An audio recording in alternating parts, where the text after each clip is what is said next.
And welcome back, everybody, to the TV show. I'm Jay Black, joined by Rhea Hughes and newly minted author Angelo Cataldi. Angelo, you got the book? There I it is. got the actual book. Look at that. It's real. Not many people have read it. Rhea has. I have. It is now available on order. If you go to angelocataldi.com, I will personalize it to you. And I just did one out, Rhea, and the guy wanted me to say bleep Dallas, but use the word. You think I did it? Absolutely. Damn right I did. I take all requests.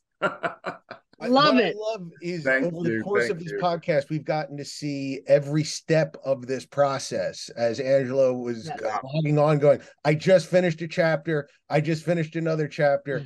And Angelo, Yeah. I can tell from your smile and the way you talk about this is something that you are like legitimately proud of. And I think people should really. Yeah, it is. And I just got, I mean, literally yesterday, just got word from the publisher that they are going to do an audio book.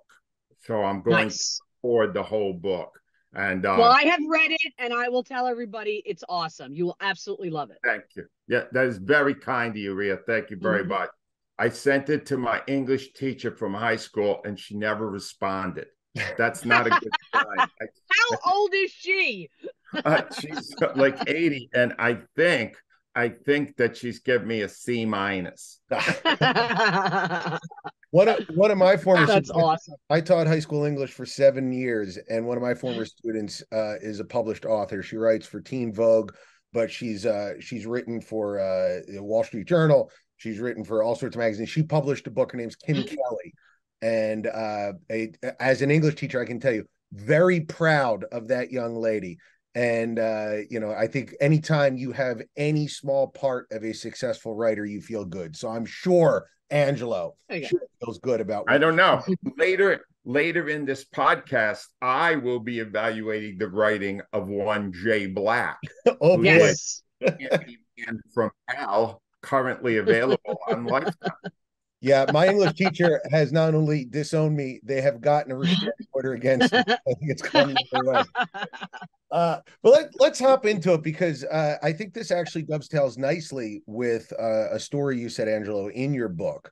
Because this it was reported that Jon Stewart, who everybody remembers from The Daily Show, great comedian, Gen X icon, got a show on Apple TV that I thought was pretty good. I got to be honest, I never sat down and watched full episodes, but when something broke through on social media, I'd go back and watch the segment. So, a more in-depth version of The Daily Show where he would choose one topic to discuss each week. Well, it came out that he and Apple have parted ways just as series 3 or season 3 was about to begin because he wanted to tackle two subjects that Apple did not want him to tackle. One was AI and the other was China. And we'll get into it a little bit later.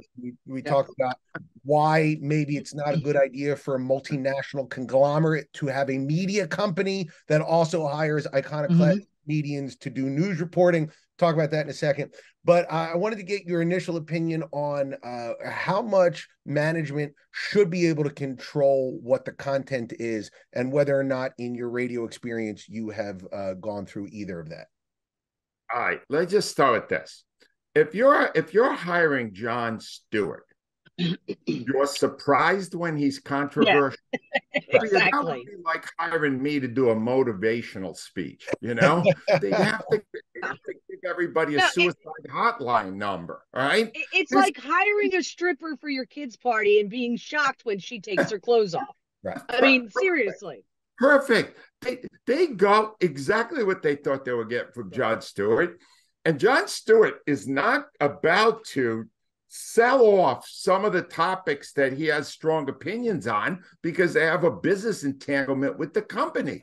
This is the problem. And you see this all the time now, that businesses think they can control content because they signed the check. And you know why they think that? Because a lot of people have let them do that for a long time now. But Jon Stewart's not one, and I salute him for not bowing down to these people. He doesn't need them. They need him a lot more than he needs them. Yeah, that's it. When you say FU money, there's a guy with actual FU money. But Angelo, I'm curious about you. We had talked about a story. You said this has happened. That some when you were on the radio, something like this happened to you, and this is from your book. So what was your? It's in the book. 1999. Rhea, were you there yet? 1999. I was. Yes. All right. 1999.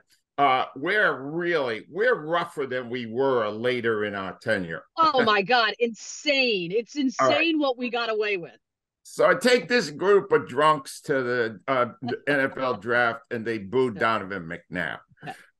Never got any direct feedback from the Eagles but I found out years later they were so upset that Jeff Lurie, the owner, sat down and wrote a letter to Paul Tagliabue, the commissioner of the NFL, to CBS, our rights holder, and to the guy that ran our company, basically saying, without saying, this guy is dangerous, that show is bad for us, and then letting it hang there.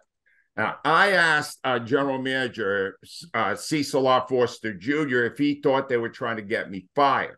And he was a lawyer. He said, I can't say that. But they were trying desperately to stop you from being so critical. And you know what? I think they were trying to get me fired. To the credit of my company, they backed me. And I didn't change at all for all the time I did it there, because if you trade in your opinion, you are trading in your success. You will not be successful if you're pulling punches. Rhea knows this better than anyone. Right, Rhea? Yeah, I mean, and the thing is, I think we've been lucky at WIP because we really didn't ever have anybody. I mean, listen, Ed Snyder created WIP. He hated us. He signed our checks for many years and never said a word about don't do this, stop this. And, I think it may have happened once, and I can't even remember the management, but it was back under CBS. And you just said no, and it went away. Andy Bloom, our program director, 10 years ago, 12 years ago, just comes in. First game of the season is against Atlanta. The Eagles lose the game. I ripped him to shreds. Yeah. He calls me and says, you got to back off on that. And I had 2-word response. Fire me. Yeah. That's what I said. Fire me. You clearly do not understand what fuels WIP. And I just kept doing it, and they didn't fire me. Yeah. And I think you got to stand up to him, Jay. The bottom line is you got to stand up to him. Jon Stewart did the right thing. Yeah. And people that see this should now doubt any documentaries or anything done by Apple, which suggests that they obviously are easy to buy. China bought them, or AI bought them. That there are topics they won't touch because it'll hurt their business. It's not the way you do it. Not in media, not by my standards. And I think this is really what you have when you have a multinational conglomerate, when you have like a company that has businesses all over the world that have their hands by necessity in some dirty stuff. If I want to work in China, if I want to have my products sold in China, I got to deal with the Chinese government. And let's be clear, to quote Rodney Dangerfield, I don't know who, if you know who runs the Chinese government, but I assure you it's not Boy Scouts. So if you are going to the Chinese government you're right, and you're saying, hey, I need to work here, they're going to have some opinions on what content you produce. And, you got to make a choice at some point. Apple obviously made their choice. I want to switch from this to a secondary ethical question, and one that I think is probably close to your hearts as well. I had no idea how popular this Pat McAfee show is on ESPN. Do you guys Pat McAfee? McAfee. Apparently, yes, I'm very familiar. We should have started a gambling podcast for the amount of money this guy's bringing in. My God. Yes.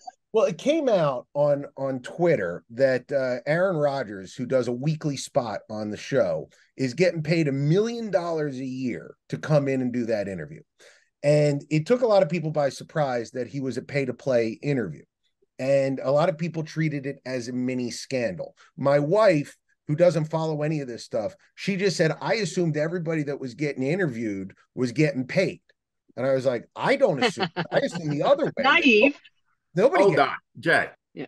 Rhea Hughes booked our show. Rhea, how great guests will we get if we gave you $1 million to pay for them to come on?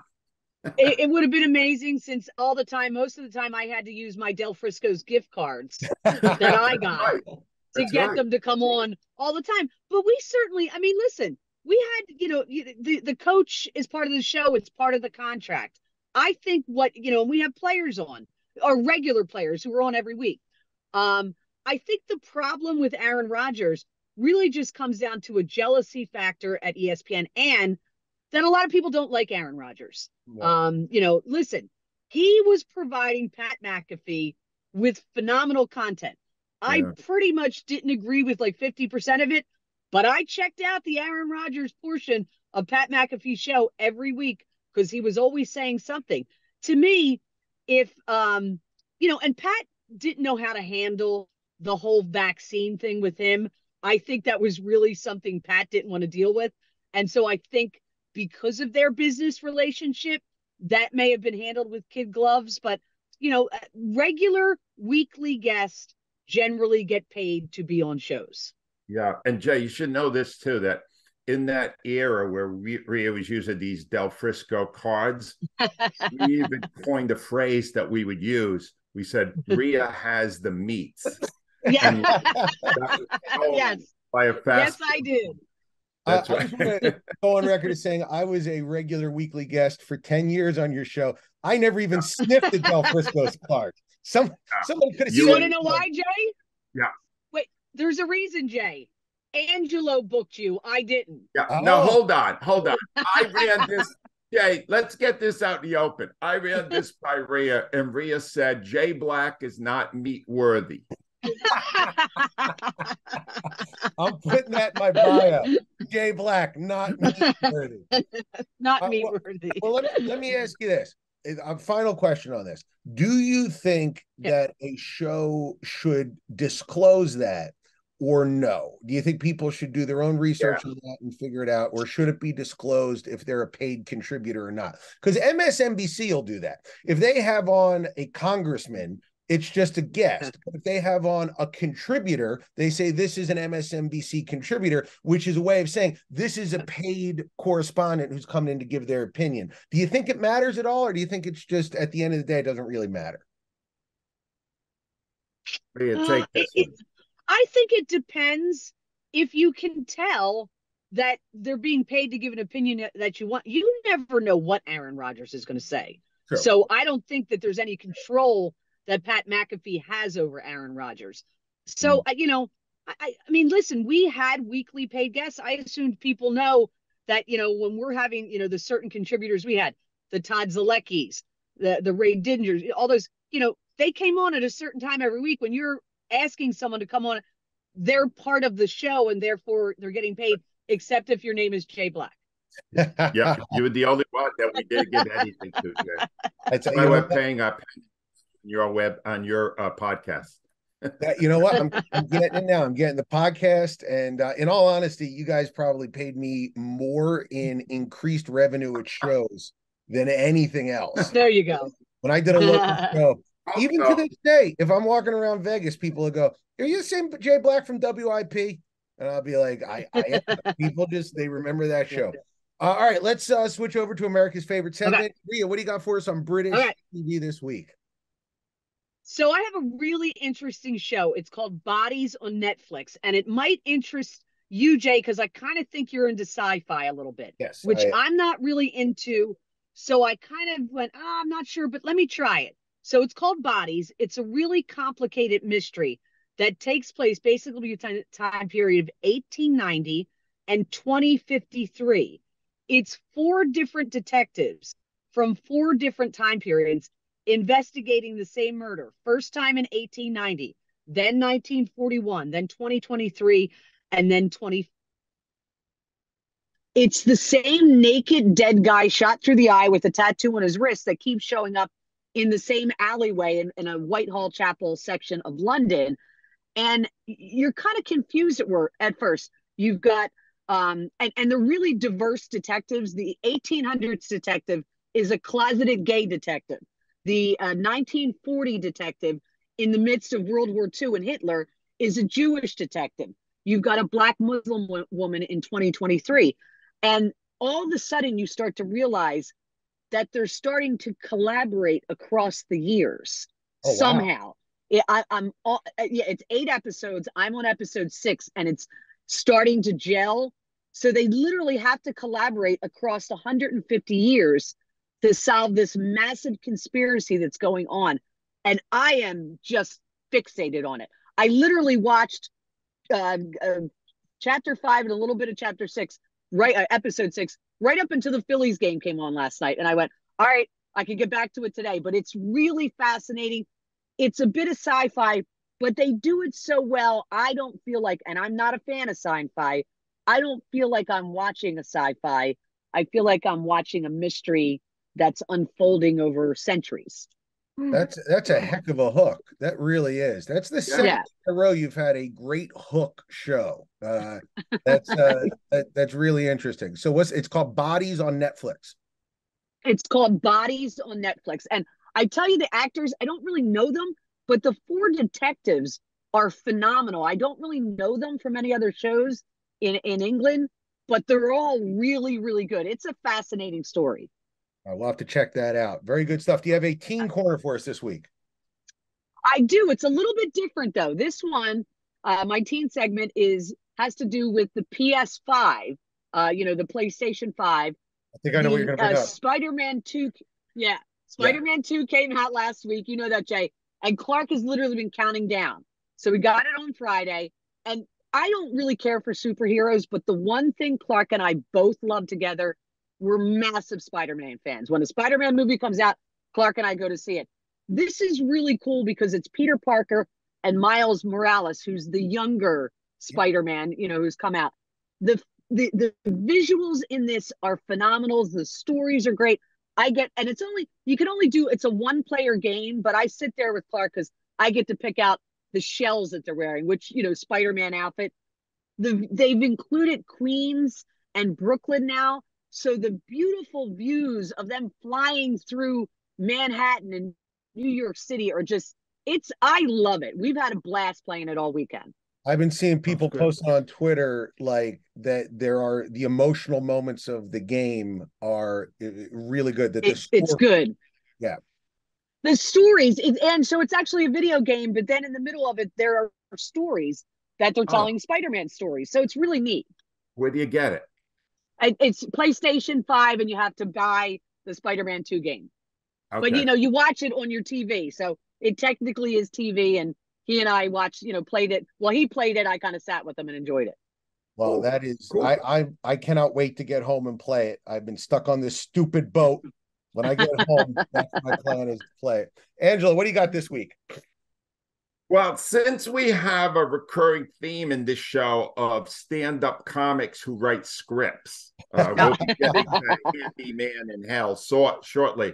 I got a chance to watch on Netflix one of my favorite stand-ups. I know you love him too, Jay. Bill Burr has a movie out called Old Dads. And Rhea, it's 3 old guys. I've seen the promos for it. He's the old guy, and they have younger wives who all have kids or having kids. They're either pregnant or not. And it shows you the old generation dealing with the new generation. And here's the way I look at it. If you like Curb Your Enthusiasm, you will like this because he's very politically incorrect, and he's a very good actor. Yes. And if for nothing, if you can hang in for about 65, 70 minutes, about 90 minutes, you're going to see a cameo, but that will blow your mind. I almost don't want to give away who it is. He's an Uber driver. He's almost 90. All right, I'm going to tell you. Bruce Dern.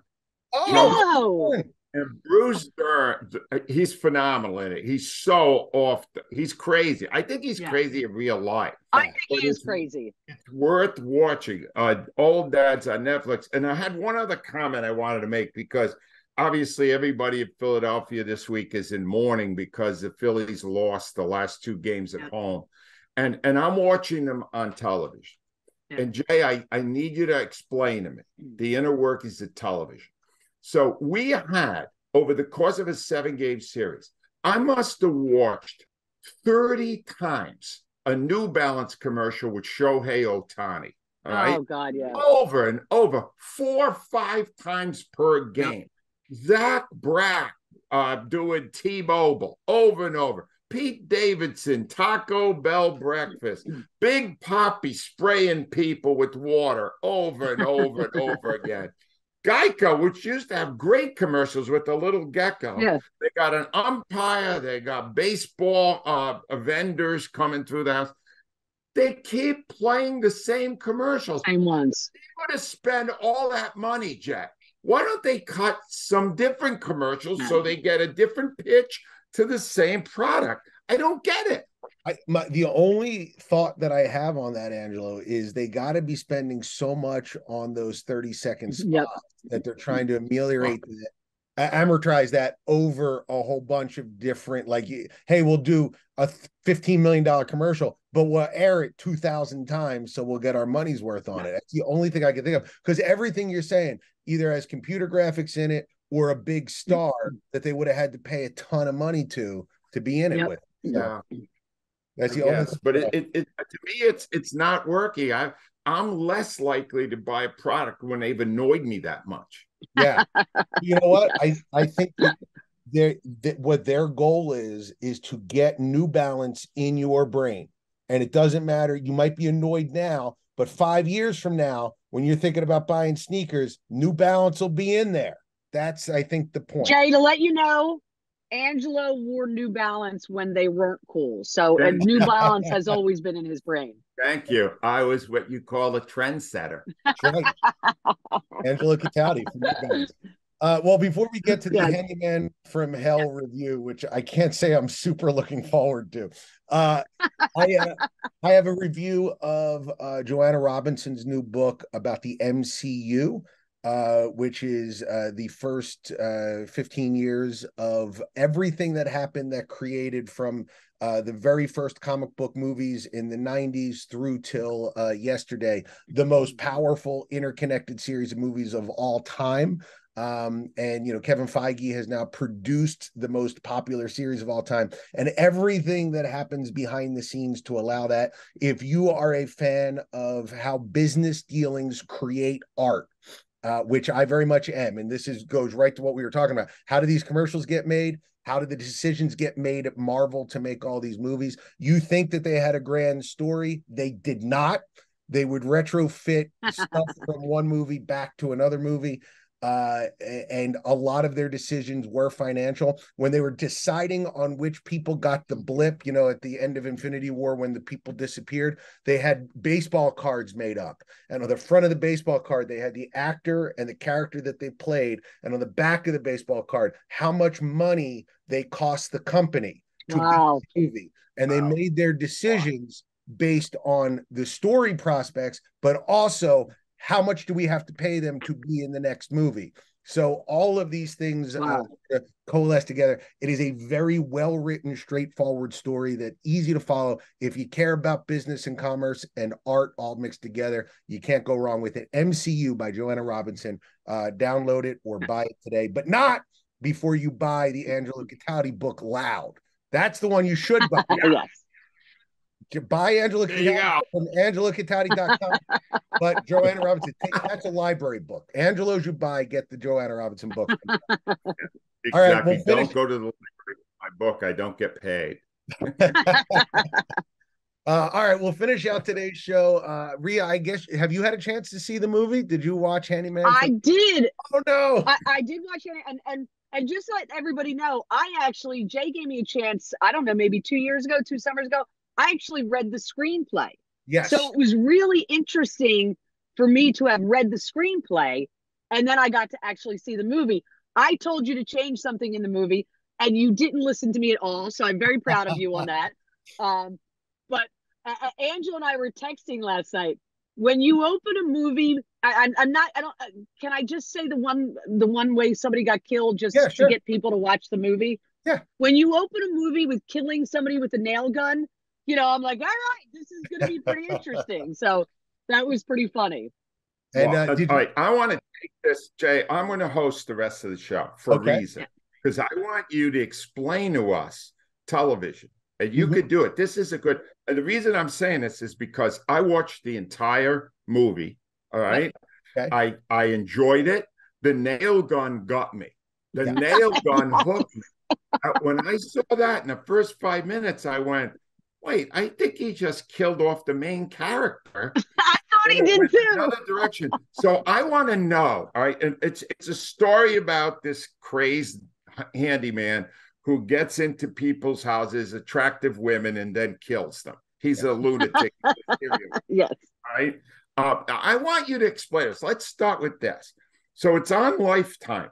How much do they dictate to you, Jay, the content of your script? None at all. This is you do it on spec. So I made an independent movie. Now I made it with an eye towards Lifetime. I know the kind of stuff that Lifetime likes. I've done 7 Lifetime movies. This is my 7th Lifetime movie. So we wrote it with the idea that Lifetime would buy it. They will not comment on your script. They won't read your script because they don't want to produce something that's similar and then you sue them.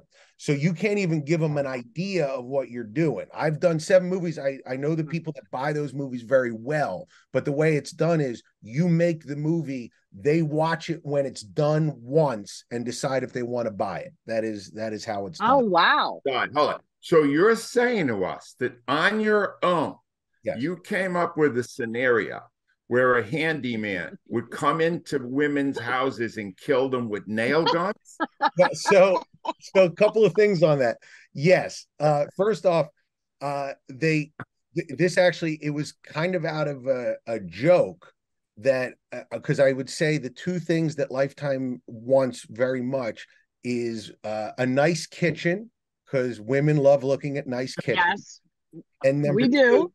2, hot bad guys, because women have a thing for hot bad boys. So I was saying that, and my co-producer on the movie, this guy named Steve Hofstetter, who's a very well-known comedian, I was on his podcast and I said that, and he said, well, you should just do a movie about a handyman that fixes kitchens up and then kills everybody. And after the podcast, I was like, that's not a half bad idea.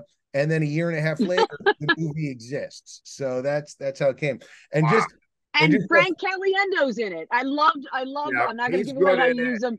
He's really funny. Nick DiBitetto is really good in there.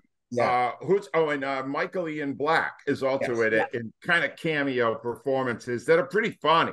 But here's what I need to understand. Sure. There's one reason I hung in for the movie. It wasn't entirely your script, which is kind of psycho. It's the main character, Maggie, played by Liliana Tandon. She was terrific. She was really a beautiful woman who has great acting skill. Was that who casted the film? So we cast ourselves. In this particular instance, we did an open casting call. We needed people that could be local to Pittsburgh because it was filmed in Pittsburgh. Yep. We couldn't really put people up. So Lily was the only one that we wound up putting up. She's a New Yorker. She just sent in a cold audition tape. We had 200 tapes. We looked through, and once we saw her, we all initially said, "Yeah, it's got to be Lily." And I'll tell you this: one of the big differences, because this movie cost $250,000. That was the budget. The difference in a movie that costs $250,000 and $25 million. Other than bigger stars that are named stars, the big thing you get with a very expensive movie is time. Like this movie shot 10 pages a day. A 25 million movie would shot a page a day. So when you're seeing those scenes, understand Lily sometimes only had 2 takes to nail that scene and would have to go from a scene where she's crying to a scene where she's joking in the course of an hour. So the amount of effort that it takes to be good under those circumstances, I just take my hat off to her and the entire cast. It was just wonderful. And I don't know if you noticed one quick thing. Jodie Sweetin was the woman that was killed with the nail gun, who you may remember from Stephanie on Full House. That was That was from That was her. I thought she looked familiar. Then, right? Oh, okay. Last thing. So Yeah. the movie comes out. I liked it. I'm recommending it to people. Yeah. Thank you. Do you know how these do? Do you get feedback on how many people watch them?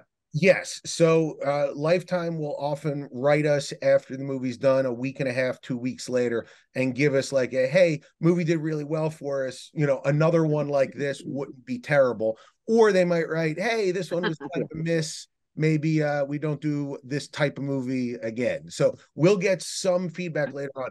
I will check the ratings as soon as I get off this fakakta boat. You know, because the weekly ratings, I like to see if we got a bump over the week before, because that really helps us. All right, hold on. So you got the idea of doing a podcast, because Yes. I would now like to give you an idea for a Lifetime film. Do one on a talk show host who, after his show, beats to death one of the guests with his microphone. What do you think? I like it. I It's got love a it. talk radio vibe. It could be and it'll be a paid guest, and the guest, it'll come out that he was paid, and the radio host kills him. Nobody finds out. I think that works out really well. Maybe you could get Aaron Rodgers to play it. There you go. Can I tell you this? The fact that you guys watched it means so much to me. And I can also tell you this. No, now 2 more of you have watched it than my entire family. So I really appreciate well, Oh, it's of pretty course. good. It's pretty good. It held my attention the whole time, and that girl is a terrific actor, Lily. She is. She's very good. I'll All let right, her know. here we go. Okay. We are recommending, I think we are recommending the 2 seasons of Jon Stewart show on Apple Plus, because there won't be a 3rd season. Yeah. We are also, if you want to see Pat McAfee's on ESPN every day from 2 to 6, you can check it out there. If you would like a terrific British show, Bodies is now available on Netflix and PlayStation 5. Check out Spider-Man 2. Rhea was very impressed with it. Yes.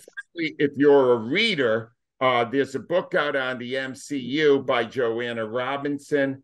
And don't miss on Lifetime, Handyman from Hell. Yes. By our own Jay Black. Well, I got to throw in, also go to AngeloCatati.com right now and download or buy Loud by Angelo Catati. He will personalize it if you buy it through his website. And the audio book, I can't wait for that as well. Angelo. Even swear words. I'll use swear words too, Jay, if necessary. That's your thing. She knows that. She's heard. We really appreciate you tuning in. I got to say, I think last week was the best week we've ever had ratings wise. Nice. So many people are listening to us. Things are really clicking. And a big part of that is Jared Clapper. He has really built our social media presence. Applause for him.